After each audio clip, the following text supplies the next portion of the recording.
I have two Meepo V3 electric skateboards, but the display for the charge level on one of them is not working. Pressing this button is supposed to show the charge level like it does on this board. Pressing the same button on the other board does nothing.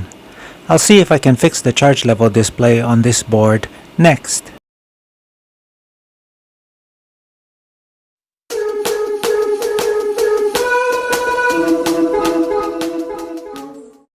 The Meepo V3 is very modular in terms of a teardown.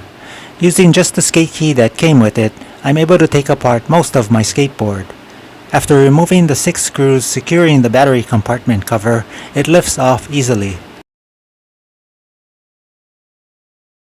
It looks like all battery and PCB wire connections are soldered. I unscrewed 3 screws from the PCB to remove it.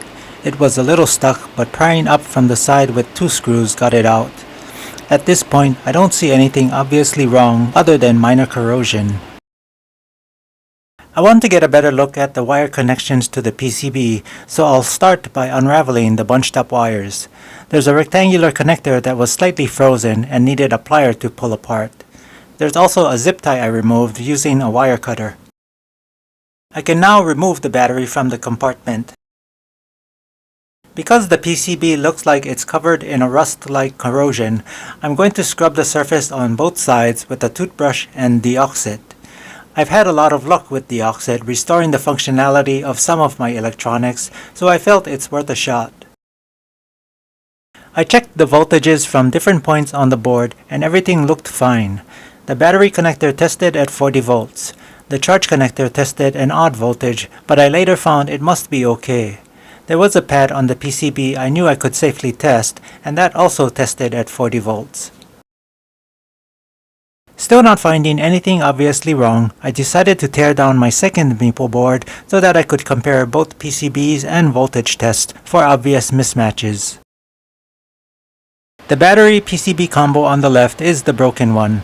I've measured the voltages at the same measuring points and they all matched up as I'd hoped. Visually, you can see the battery connector is the same. The charge port connector is the same. But if you haven't noticed yet, the broken setup does not have a connector between the PCB and battery like the other one does. The voltages at the pad on both PCBs did match, so although different as far as the connector goes, it should be okay. It looks like I'll have to continue using the remote to monitor the battery level. It's not ideal since it doesn't have the granularity that the display on the board gives the rider. Using the remote should be fine if I stick to recharging at about 25 to 50%. In dismantling this board and getting familiar with some of the internals, it's motivated me to turn this project into another project related to a close college-bound relative. His school does have guidance for students using e-commuting devices on campus, and it gave me the idea to convert this longboard Meepo into something more convenient to carry to class in college.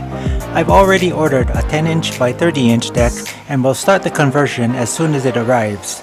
Watch for that project soon if you're interested. If you have any questions or comments, you can leave them in the comment section down below. That's all I have for now, and I will catch you in the next video.